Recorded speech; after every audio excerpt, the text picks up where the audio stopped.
Thinking back to the day I got my PS3 in late November 2009, a birthday and early Christmas present from my mom, who had been saving up for the last few years to get me the console that I had been so eagerly awaiting for the past few years since the console's release in 2007.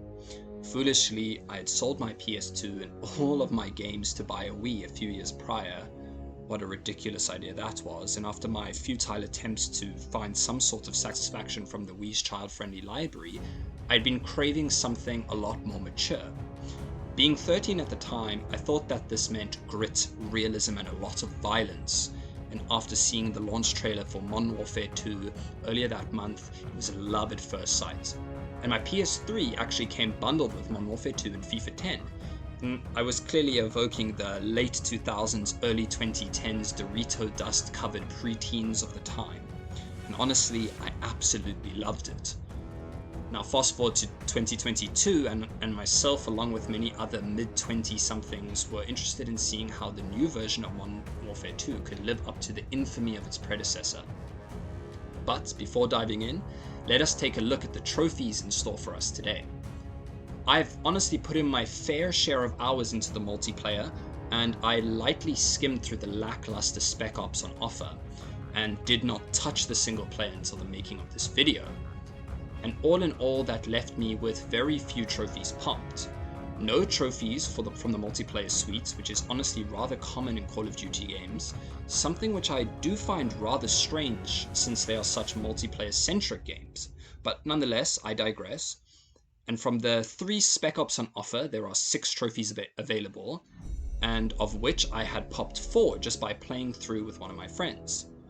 These being Night Fight for earning 3 stars in the Spec Op low profile, Kings of the Mountain for earning 3 stars in the Spec Op Mount Sire, Only the Beginning for earning 1 star overall, very simple, and Full SSE for finding 20 intel fragments across all Spec Ops. And the reason I had done this one before is because my friend and I were trying to accomplish some of the little objectives available during the Spec Ops to get some in-game rewards. And that's all. The rest are there for us to seize during this video.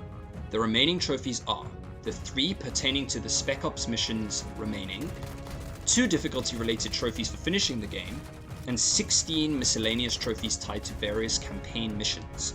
So with that all said and done, let's jump right into it. Let's go.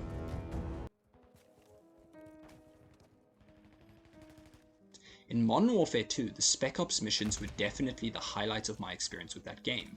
They returned to Call of Duty after many years of absence in Modern Warfare 2019. However, that was an absolutely ridiculously underwhelming offering, and with the announcement of new Spec Ops returning in the reboot of Modern Warfare 2, there was a part of me hoping that we would see some sort of return to the style of missions found in 2009.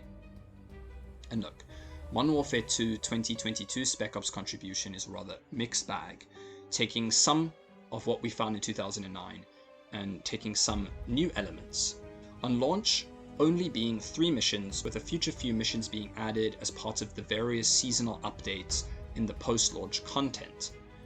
In regards to the trophies on offer, we are only required to play the 3 launch missions. Much better than their 2019 counterparts, but still lacking in terms of content. And as I said, a mix between the older style and the newer style introduced in Modern Warfare 2019. Okay, the first of our trophies being Going Dark. This must honestly be the most infuriating trophy in this game, and honestly quite unexpectedly so. This trophy requires you to complete the Spec Op low profile without triggering any of the alarms located around the map. And there are 3 points of interest that you and your teammate need to stealthily clear out and retrieve the nuclear material in these locations. This must have taken my friend and I 5+ hours of attempts to complete, with the alarm often triggering for no seemingly valid reason. And it feels like the completion of this mission is mostly up to luck and not skill or planning, and this makes it a nightmare to finish. My friend is the hero of this video, to be honest, for helping me trudge through this mess of a mission, and after many attempts and a lot of rage-fueled failures, we were finally able to complete this piece of absolute nonsense. And the second and the last of the two remaining Spec Ops related trophies being Hellride, which asks the player to complete the denied area mission while earning 3 stars. This requires a time of 15 minutes or less. However, there is a well-known trick to finishing this mission with little to no trouble. Again, there are various points of interest, this time being SAM turrets that you need to destroy. Run in and plant some C4, detonate the explosive, and you will reach a checkpoint. And this is when our handy little trick comes into play. Proceed to die and respawn, which will remove all the enemies in the area, making life much easier when you need to progress to the following SAM site. Respawning does not void your progress, so you can continue with the clock still ticking. Okay, look, this is definitely not the intended way to complete this spec op, but after the nightmare of the previous trophy, we decided to get this done quickly and efficiently rather than leave it up to chance and luck. You need to take out that grenade launcher.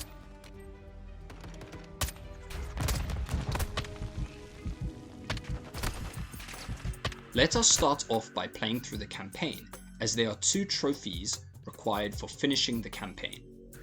Time for Pints, which asks you to finish the campaign on any difficulty setting, and Cutting Heads Off of Snakes, which asks us to finish the campaign on Veteran or Realism difficulty. So, for this purpose, I decided to cut down some playtime and start on Veteran difficulty. 2 birds with 1 stone. And for anyone who remembers the Modern Warfare 2 trophy list, that is a nice little reference for you. Playing through the campaign, we are met with many familiar faces from across the Modern Warfare franchise, both reoccurring from the original series, such as Ghost, Soap, and Shepard, as well as many new faces to the series that we met in Modern Warfare 2019. I didn't really know what to expect with this game. Were they going to retell the story from the original, or will they change up the narrative with something new? And to my surprise, it was actually the latter. And honestly, this campaign bangs so hard. The intensity is constantly ramping up during your playthrough, and this game truly makes you feel like a soldier during a contemporary world conflict. And for any of those who have seen the film Sicario, that film is what I would most liken this campaign to in terms of feel and atmosphere. For lovers of military and combat narrative, then I can truly say that I recommend this campaign to you. I actually never got around to playing the campaign for Modern Warfare 2019. However, if like me you are the same, then I would say don't worry. I didn't feel lost at all, and if anything, it made me want to crack open my dust-laden copy of that game as soon as I'm done editing this video. And the gameplay, it speaks for itself. I'm sure that YouTube compression doesn't do it any justice, but you can really feel the impact of the bullets, and the lifelike sounds of the weapons must be up there in terms of video game grades, honestly. For the most part, I did not struggle too much with this game, even on Veteran, although there were a few sections in particular missions that had me reloading my previous checkpoint on repeat. Most notably, this being a part on Mission 9 Recon by Fire, which is a homage to All Gillied Up from the original. And as you can see from the footage, that it requires some precise hiding from enemy troops, that if you are barely a centimeter out of cover, they will obliterate you on the spot. And again, later on during Mission 13, Alone, which again requires very precise stealth.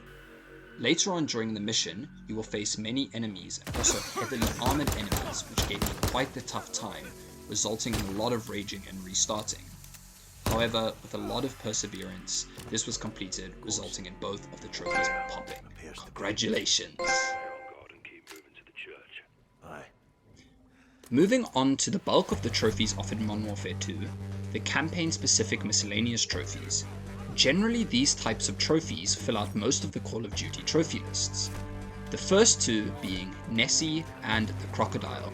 And the reason that both of these are together is that they can both be achieved during the 3rd mission, Wet Work. Firstly, Nessie. This is popped once you reach the end of the mission, the Barge, without being spotted. And the Crocodile trophy asks us to shoot 3 enemies while diving underwater.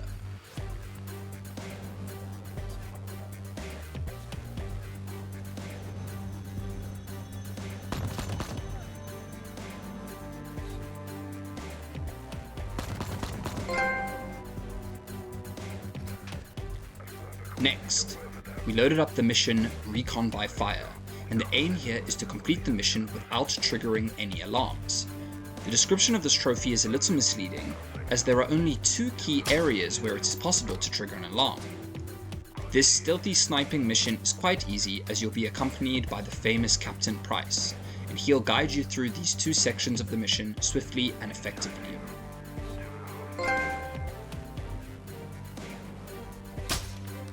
Again, we can pop 2 trophies during a mission, this being Mission 10, Violence and Timing. Firstly, Test Drive, which wants us to drive 5 unique vehicles during this chase. There are 6 different vehicles that we can find scattered along the highway, so there is slight leeway in finding 5 of the 6 vehicles on offer. And the second trophy being, Keep This One. These 2 trophies cannot be completed during the same attempt, so as soon as you have entered your 5th vehicle and the trophy appears, you can restart the mission. Keep This One wants you to reach the front of the convoy using the first vehicle that you hijack, essentially completing the mission using the same vehicle that you started the chase with. Moving on to the next mission offering trophies, that being El Sin Nombre. There are 1.5 trophies available during this mission, and both can be accomplished during the same part of the mission. Found during the latter half of the mission, once you find yourself exiting the elevator and linking up with Alejandro on the 2nd floor of the estate. Make your way over to the balcony and up to the 3rd floor, as seen here. And firstly, we are going to go for the Ghost in Training trophy, which requires us to stealth through the remainder of the mission without killing anyone or triggering an alarm. And once popped, reload and go back over to the balcony and onto the 3rd floor. Make your way over to Diego's bedroom, a character that you'll meet earlier in the mission, and search his closet for his safe. Pick the safe and we can move on to the next mission. Later on, we will find 2 more safes to complete this particular trophy.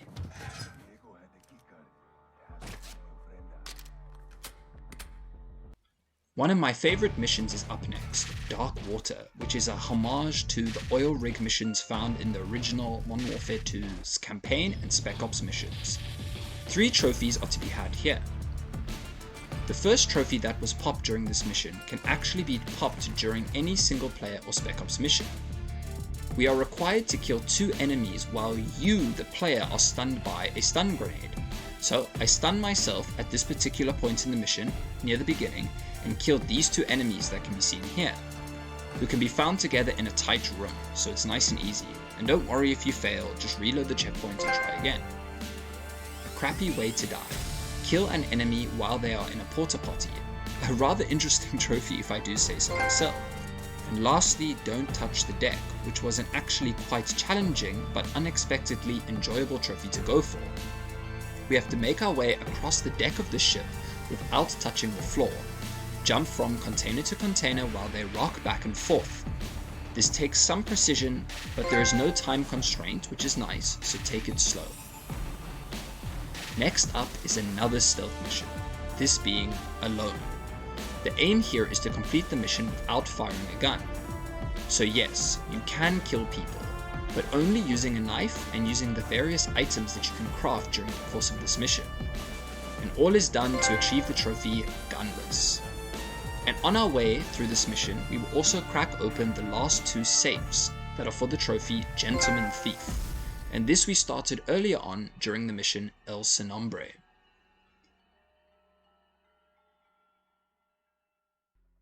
Another favorite mission of mine, Prison Break, tasks us with 3 challenges to pop just as many trophies.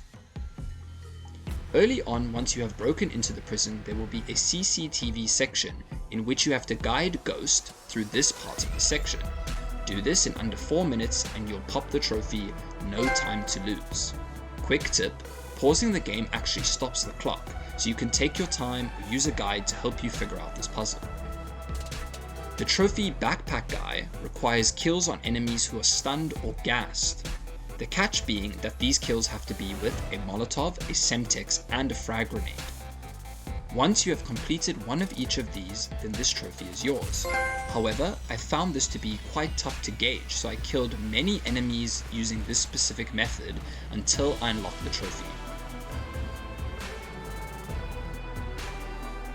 The final trophy of this mission being Wall of Duty. Another trophy that can be popped during other missions or during Spec Ops, but one that I achieved during this mission, It's very easy, and all we have to do is kill 3 enemies using a riot shield, which can be found earlier on during the mission.